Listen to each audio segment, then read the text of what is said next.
चला, आपलं चॅप्टरचं नाव काय बेटा? क्वाड्रेटिक लिनियर पेयर का करने वाले थे क्या? ओके, आपण आपला आज रिविजन करणार आहोत linear pair.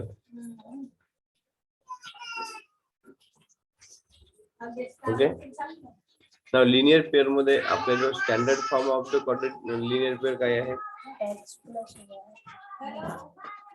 ax plus by is equal to c. बरोबर आहे. आणि याला लिनियर पेअरला आपल्या जवळ सोडवण्यासाठी कंडिशन काय असते?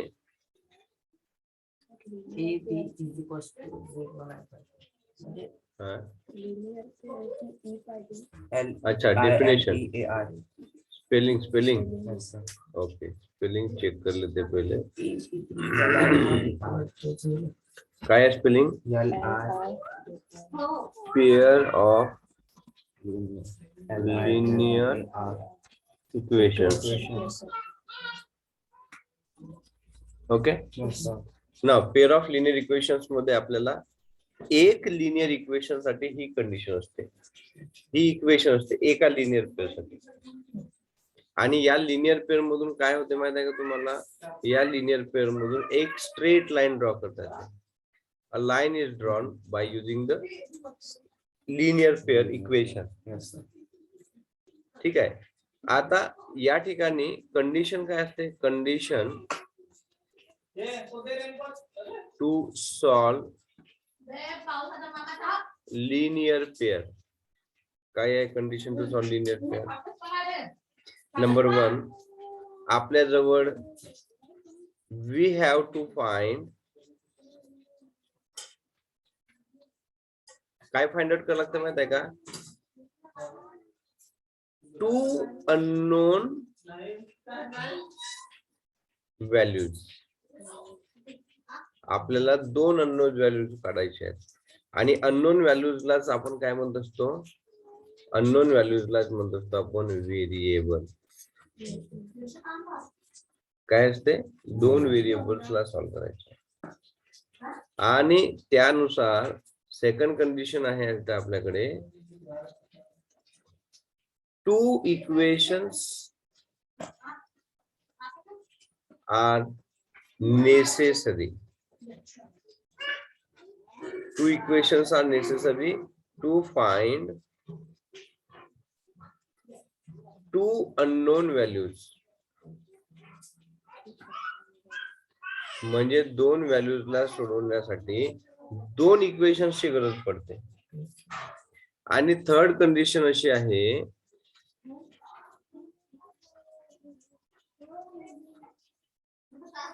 solve the given pair of linear equations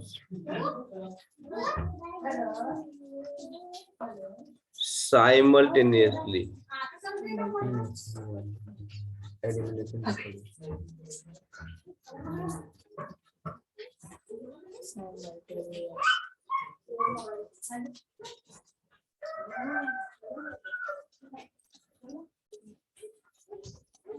simultaneously करता क्या होता है?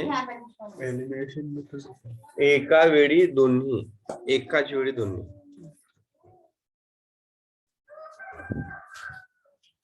एकाच वेळी दोन्ही, मग दोन्ही इक्वेशन्सला एकाच वेळी घ्यायला लागेल. म्हणजे that is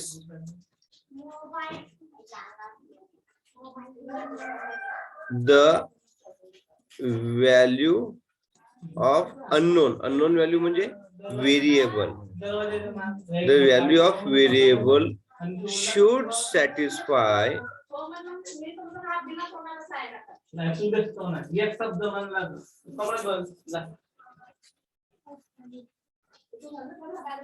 the value of the variable should satisfy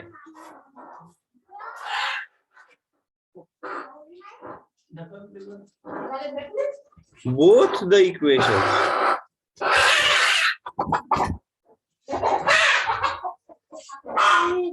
दोनों इक्वेशन में उसकी वैल्यू बराबर होनी चाहिए, तब जाके उसको लीनियर पेयर को सॉल्व कर सकते। समझ में आ रहा है? Yes sir.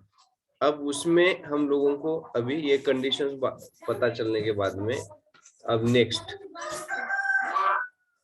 क्या है, नेक्स्ट हमारे पास में लीनियर पेयर्स में पहले पढ़ चुके हैं कि हमारे पास में ओरिजिनली है उसका स्टैंडर्ड फॉर्म। स्टैंडर्ड फॉर्म क्या है हमारे पास में, ax plus by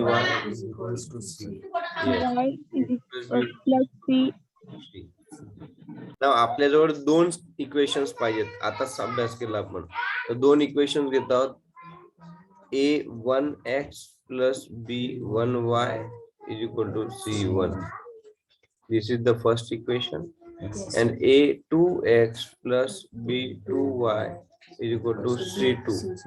This is the second equation. Now from this we can have the different methods of solving the pair of linear equations. यानी हमारे पास में रहेंगे अभी methods of solving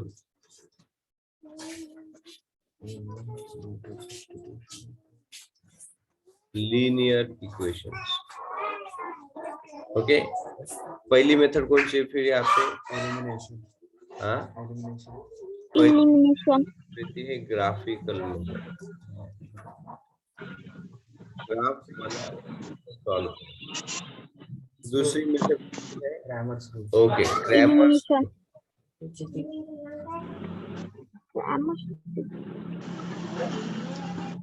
third method क्या बोलते हैं, elimination,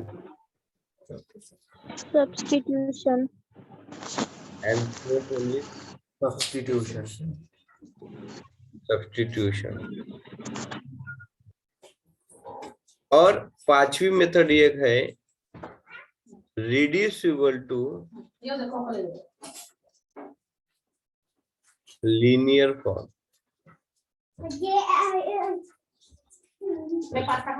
reducible to linear form बताऊंगा फिर वो भी कैसे रहता है। तो अब इसमें देखो कैसे कैसे सॉल्व करना है, methods of solving linear equations. अब पहली मेथड कौन सी आ रही है, ग्राफिकल मेथड। ग्राफिकल मेथड में कैसा करना पड़ेगा फिर हमको, the first method is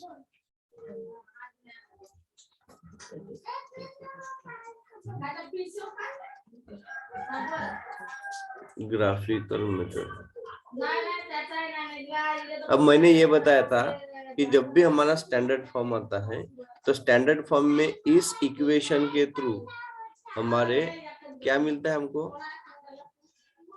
by using ax plus by plus c हम लोगों को मिलती है एक स्ट्रेट लाइन। एक स्ट्रेट लाइन जैसे मान के चलो भी मैंने एक ड्रॉ कर दिया, एक स्ट्रेट लाइन। ओके, अब मान के चलो एक इक्वेशन से मुझे एक स्ट्रेट लाइन मिल रही है, तो दो इक्वेशन से कितने स्ट्रेट लाइन मिलेगी, दो। अब दो स्ट्रेट लाइन मुझे ड्रॉ करना है यहाँ पे, क्यों किस प्रकार से मिल सकती है। देखो पहली कंडीशन में मैं दो स्ट्रेट लाइन निकाल रहा हूँ कि कैसे कैसे हो सकती है, ये एक स्ट्रेट लाइन और दूसरी स्ट्रेट लाइन कैसे कर सकते हैं, इंस्टेड ऑफ हम लोग सेगमेंट ये लाइन ड्रॉ कर रहे हैं, ये स्ट्रेट लाइन ड्रॉ कर लिया। और दूसरी स्ट्रेट लाइन कैसे आएंगी अपने, एक ऐसी हो सकती है, यानी दो स्ट्रेट लाइन दो जगह से, यानी if this is line L this is line M, इसको बोलते हैं हम लोग इंटरसेक्टिंग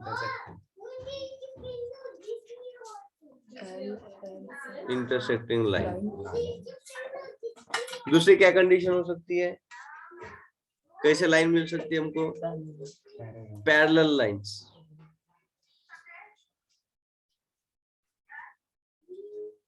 जैसे ये एक लाइन फिर एक लाइन, सपोज हम इसको नाम देते हैं line A line B, these are parallel lines. Okay, और तीसरी कंडीशन क्या हो सकती है बेटा, तीसरी कंडीशन हो सकती है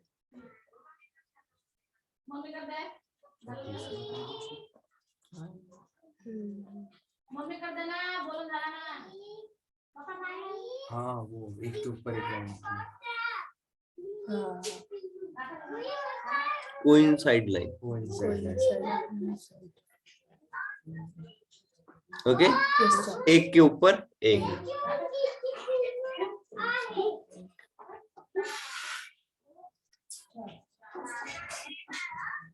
देना मम्मी कर देना, मम्मी कर दे। तो हम लोगों को ग्राफिकल मेथड में 3 प्रकार के लाइन मिलते हैं, इंटरसेक्टिंग लाइन, पैरेलल लाइन और कोइंसाइड लाइन।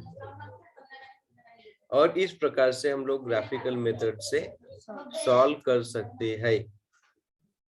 अगर इंटरसेक्टिंग लाइंस मिल रही है तो इसका मतलब क्या होता है कि दोनों लाइंस जिस जगह पे मिल रही है उसका सॉल्यूशन मिल सकता है, उसका सॉल्यूशन मिल सकता है। उसको सॉल्यूशन को बोलेंगे UNIQUE, यूनिक सॉल्यूशन। अगर पैरेलल लाइन आ रही है सपोज, तो क्या पैरेलल लाइन एक दूसरे के ऊपर मीट हो सकती है क्या? नहीं, तो उसके सॉल्यूशन को बोल सकते हैं नो सॉल्यूशन। और अगर कोइंसाइड लाइन होती है तो फिर मेनी सॉल्यूशंस, या फिर इसके सामने आप लोग एक शब्द लगा सकते हैं इनफाइनाइटली मेनी सॉल्यूशंस। है ना? पहले इसमें कौन सा आ रहा है? Unique solution. ठीक है, दूसरे इसमें क्या आ रहा है? No solution. When no solution, जब पैरेलल रही तब, क्योंकि वो इंटरसेक्ट किया है उस पॉइंट पे इसका आंसर मिल रहा है ना, है नहीं? तो इस प्रकार से ग्राफिकल मेथड को हम लोग सॉल्व कर सकते हैं।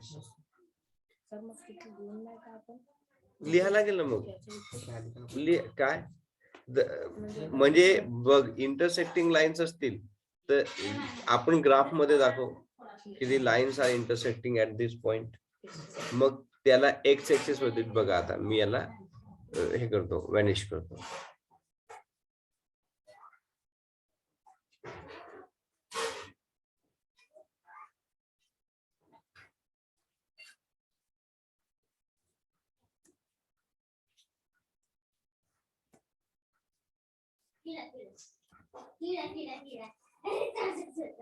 ओके, आता पहिल्यांदा आपण कोणती मेथड घेतो?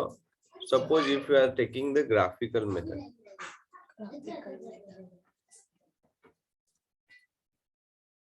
ओके, अब ग्राफिकल मेथड में क्या होता है, हमारे पास में हमको ग्राफ निकालना है.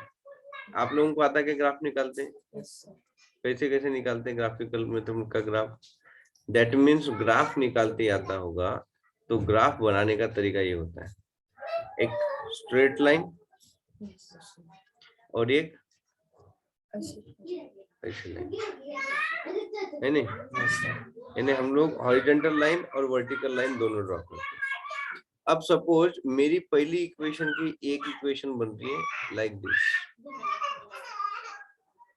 पहली लाइन जो ड्रॉ हो रही है मेरी, वो इस प्रकार से ड्रॉ हो रही है. Suppose if I am writing the name to this line as line L, और जो भी इक्वेशन है उसको कोई भी एक कॉर्नर में लिखना है मुझे. A1x plus B1y is equal to C1. कोई भी एक कॉर्नर में लिखूंगा मैं. फिर after that I will take the another line. Suppose I am taking this line. मैंने ये लाइन ले लिया. ओके, अब ये लाइन लेने के बाद में मुझे सेम प्रोसीजर फॉलो करना है. I will have to write the name of the line M. ये लिखने की जरूरत है या नहीं है उसके कोई मतलब नहीं, लेकिन ये जो है इक्वेशन, ये इक्वेशन लिखने की जरूरत है. ये A2x plus B2y is equal to C2. 2 line लिख लिया.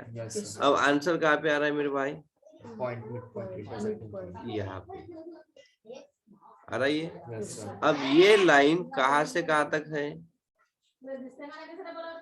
ये लाइन 2 तरीके से है. यानी हम लोग क्या लिखते हैं, हम लोग इसको एक्स एक्सिस लिखते हैं और इसको लिखते हैं वाई एक्सिस. तो हम लोग यहाँ पे देखते हैं पहला पॉइंट कि वह लाइन एक्स एक्सिस से कितना दूर है, यानी यहाँ से एक्स एक्सिस से कितनी दूर है, वो मेजरमेंट। एंड सिमिलरली वही लाइन वाई एक्सिस से कितने दूर पर है। तो जो सॉल्यूशन ऑफ द इक्वेशन रहता है वो कैसा लिखना पड़ता है, x comma y, this is called as the ordered pair. Yes, sir. तो Ordered pair. हाँ, ऑर्डर्ड पेयर Pair. कि x comma y, Yes, sir. X से कितना दूर है और वाई से कितना दूर है। एक्चुअली ये जो हाइट है ये वाई है Yes, sir. और ये जो है एक्स है, यानी एक्स से इतनी दूरी पे है ये और वाई से इतनी दूरी पे है। तो हम लोग जब भी अपनी इक्वेशंस को सॉल्व करते हैं तो हमको क्या करना पड़ता है, इसका जनरल फॉर्मेट ये रहेगा कि जब भी हमको सॉल्व करना है, at the time you will write solution. आप लिखोगे a1x plus b1y is equal to c1, ये हो गई इक्वेशन 1। फिर a2x plus b2y is equal to c2, ये हो गई इक्वेशन नंबर 2। और फिर आपको इसमें बनाना है बॉक्स, समझता है। Yes, sir. आता बॉक्स कशासाठी बनवावं लागेल, व्हॅल्यूज सबस्टिट्यूट करायसाठी।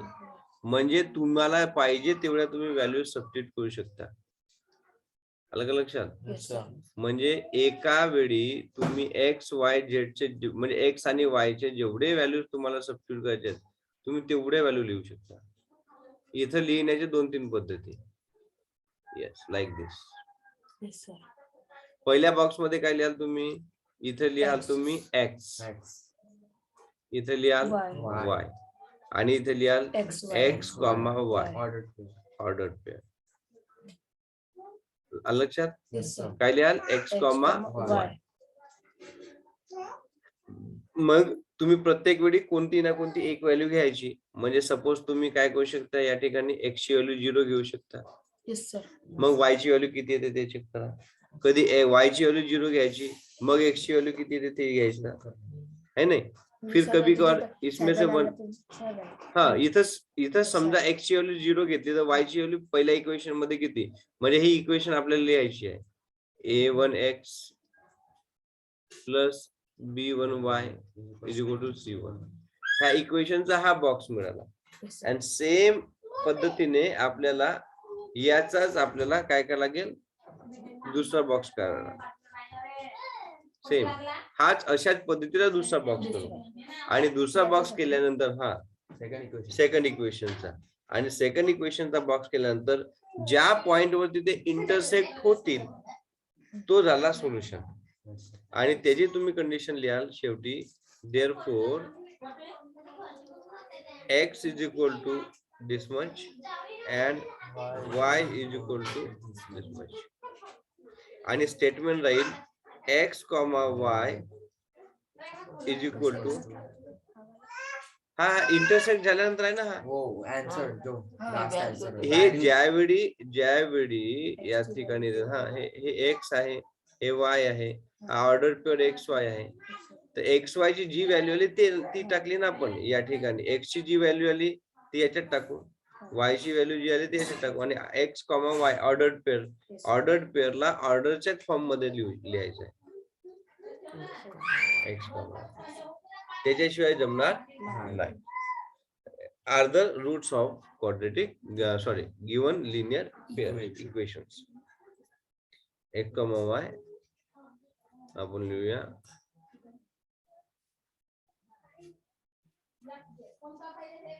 are the roots of given equations. This is the method of solving the Graphic. linear equations by graphical method. Okay, Yes, sir. समजलं। Yes, Yes, sir. sir. आणि त्यानंतर आपल्याकडे दुसरी मेथड कोणती आहे, Cramer's rule. Grammar. ओके, समजा Cramer's रूलने आपण जर करत असलो, सॉल्व करत असलो, क्रॅमर्स रूल मध्ये काय करायला लागेल मग आपल्याला,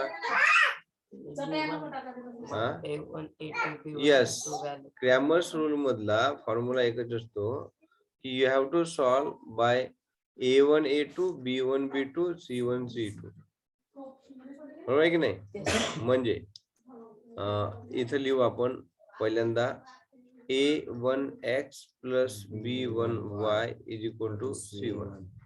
A2x plus B2y is equal to C2. This is your first equation.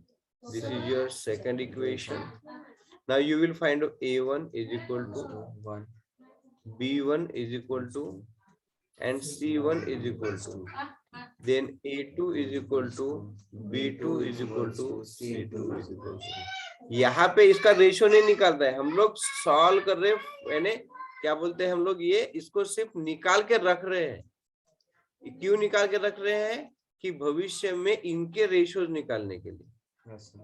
हाँ, लोग क्या करते हैं, इसी को रेशियो बना देते हैं। हाँ, इसी का रेशियो बना देते हैं A1 अपॉन A2 B1 ना। ये A1 A2 B1 B2 C1 C2 इसको फाइंड आउट करो, फिर फाइंड आउट करने के बाद में इसको कंटिन्यू करो। Therefore A1 upon A2 is equal to, और इसकी वैल्यू फाइंड आउट करो। फिर B1 upon B2 is equal to, इसकी वैल्यू फाइंड आउट करो। फिर C1 upon C2 is equal to, इसकी वैल्यू फाइंड आउट करो। क्योंकि यहाँ पे इनकी वैल्यू फाइंड आउट करते समय हमको एक बात ध्यान में रखनी है कि ये रिड्यूस्ड फॉर्म, ये क्या है बेटा यहाँ पे? Yes, we have to check the reduced form. ये ध्यान में रखो।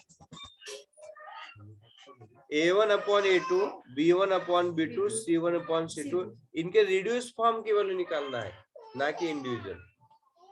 बराबर है? Yes, sir. तो फिर जब भी A1 upon A2 B1 upon B2 C1 upon C2 आता है, उसके बाद में हम लोगों को निकालना है इसका क्या बोलते हैं, क्रैमर्स रूल। इसका निकलेगा क्रैमर्स रूल। क्या निकलेगा बेटा क्रैमर्स रूल?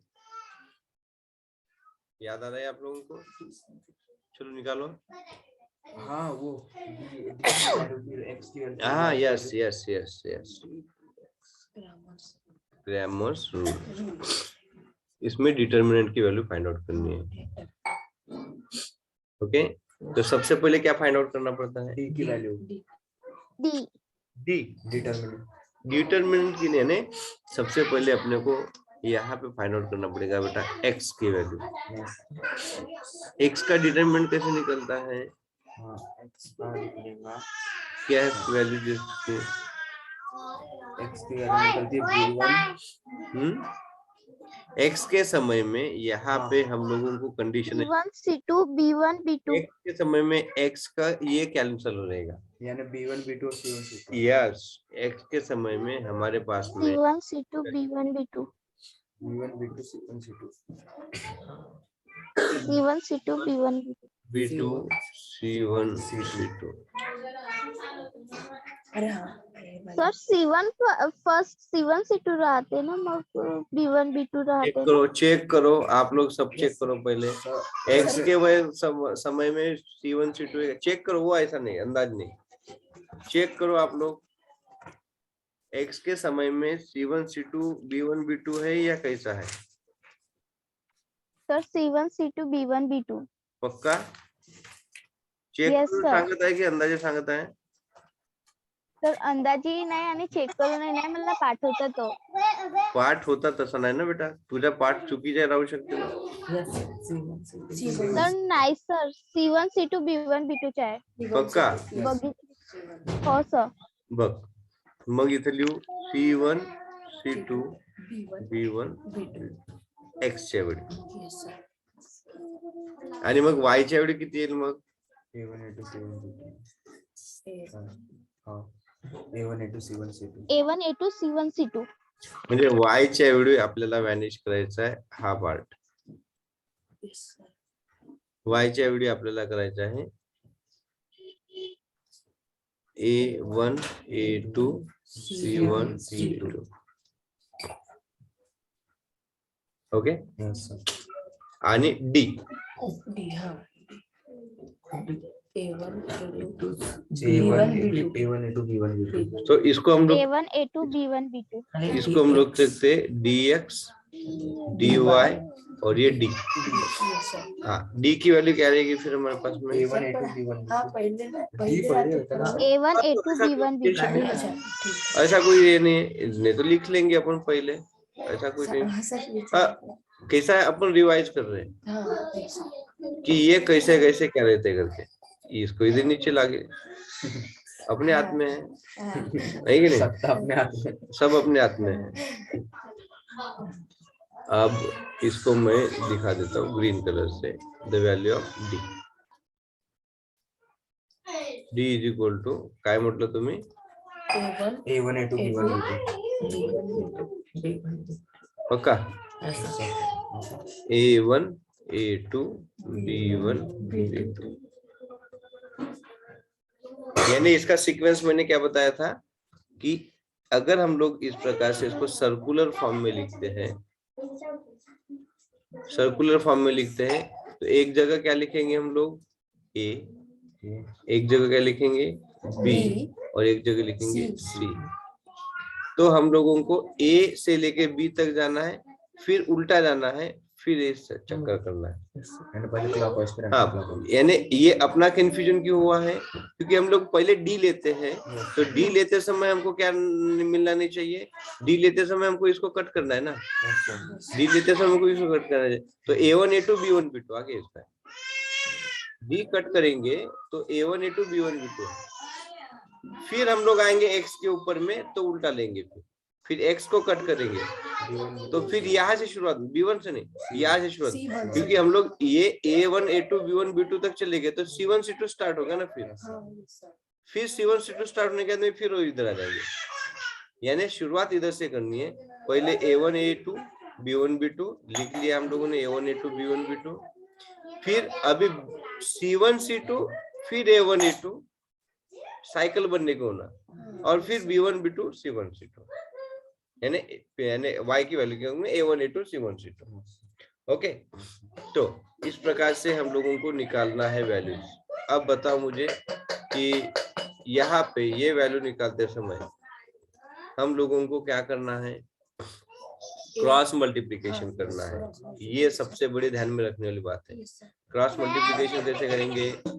जरा पहले का क्रॉस मल्टीप्लिकेशन करना है, इसका A1 multiplied by B2 in bracket को ब्रैकेट में देना है, minus B1 multiplied by A2। Similarly second का आंसर कैसे निकालेंगे? C1 multiplied by B2 in bracket minus B1 multiplied by C2।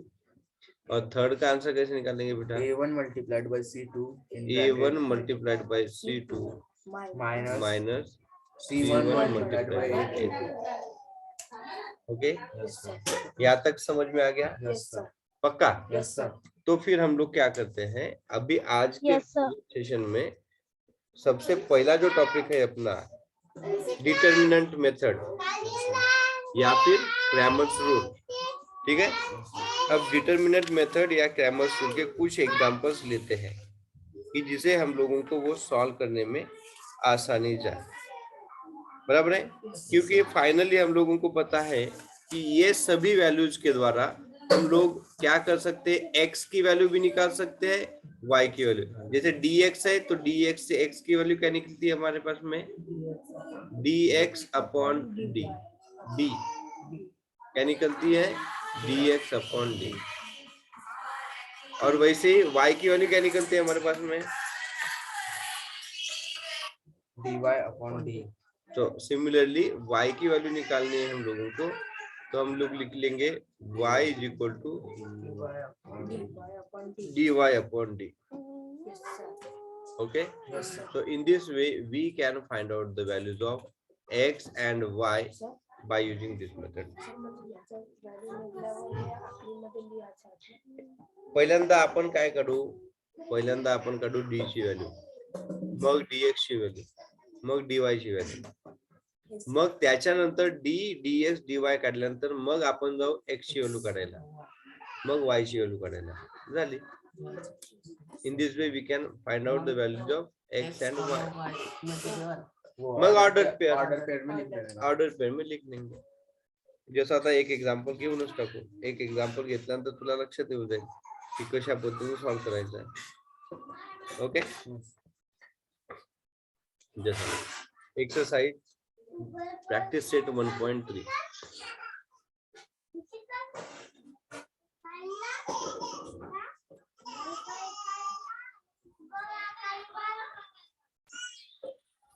Practice set 1.3. कोणती मेथड आहे आपल्या जो प्रॅक्टिस सेट 1.3 मध्ये? Question number 1. Grammars rule. Question number 1 काय आहे? Question number 1, fill in the blanks with correct number. म्हणजे आपण fill in the blanks करू. ठीक आहे. आता फिल इन द ब्लँक्स आपल्याजवळ कशा करायच्या आहेत?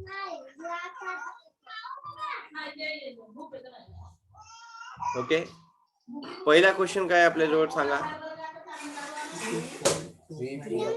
येस, आपल्याजवळ डिटरमिनंट दिलाय 3, 4, 2, 5.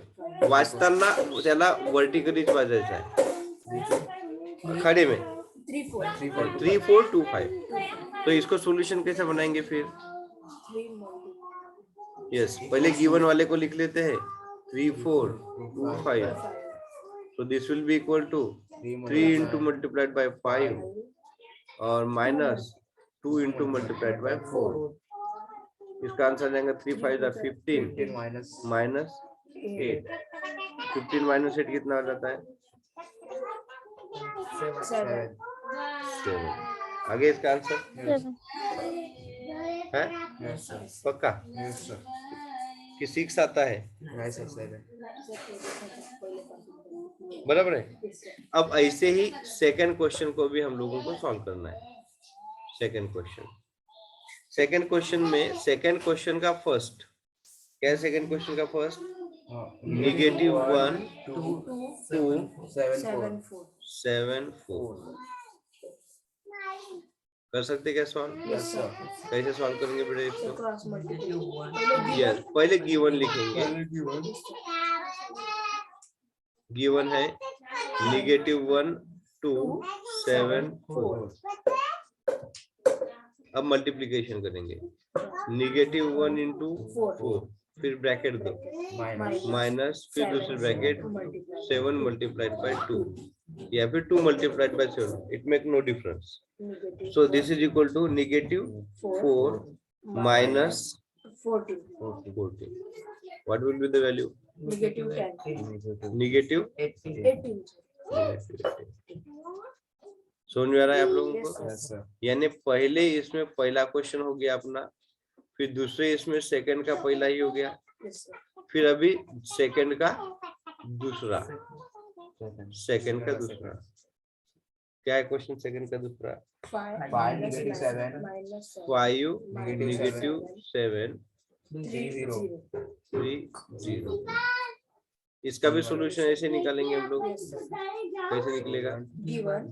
Given 5 -7 3 0. So 5 into 0 minus 3 multiplied by -7. अब ये इसको ब्रैकेट देना जरूरी है. इसको ये ब्रैकेट देंगे तो इसके ब्रैकेट चेंज हो जाएंगे. हाँ यस, 3 into -7 तो ब्रैकेट चेंज हो जाएगा. तो 5 into 0 0, ये माइनस माइनस प्लस 3 7 जा 21. The final answer is 21. कठीण आहे क्या? मग त्याच्यानंतर मग आपण नेक्स्ट क्वेश्चनला जाऊ. फायनल क्वेश्चन डिटर्मिनेंट की वैल्यू काढने का है नहीं? इसमें मजा आ जाएंगे. ठीक है, मजा आती है तो अच्छी बात है नहीं?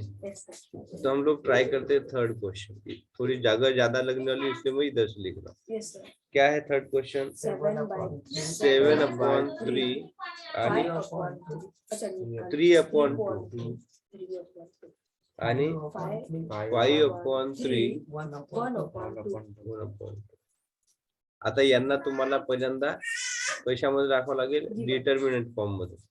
म्हणून उभी रेषा काढावी लागेल. ओके, याला डिटर्मिनंट म्हणतात उभ्या रेषेमध्ये. ओके, आता याचं सोल्युशन सेम. आपल्याला सोल्युशनच्या वेळी सुद्धा काय करावं लागेल, यांचा डिटर्मिनंट फॉर्म आपल्याला दाखवावा लागेल. म्हणून इथे इथं एल येतं आणि इकडे सुद्धा एक रेष काढतात, म्हणजे इट मेक्स डिटर्मिनंट. ओके, त्याच्यामध्ये आपण आपली व्हॅल्यूज लिहितो 7/3, 3/2, 5/3, 1/2. या दोघांचा क्रॉस मल्टिप्लिकेशन काय येईल? दोघांचा cross multiplication 7/3 into 1/2 minus yes 5/3 multiplied by 3/2. 7 × 1 = 7, 3 × 2 = 6 minus 5 × 3 = 15. काय हा डिनॉमिनेटर 6 होईल तर सॉल्व्ह करायला सोपं जाईल ना. हा 3 कट करशील आणखी डिनॉमिनेटर 2 होईल. 15 भागीला 15/6 म्हणजे so the final answer is 7 minus -7 नाही 7 minus 15. फायनल आन्सर किती येईल मग?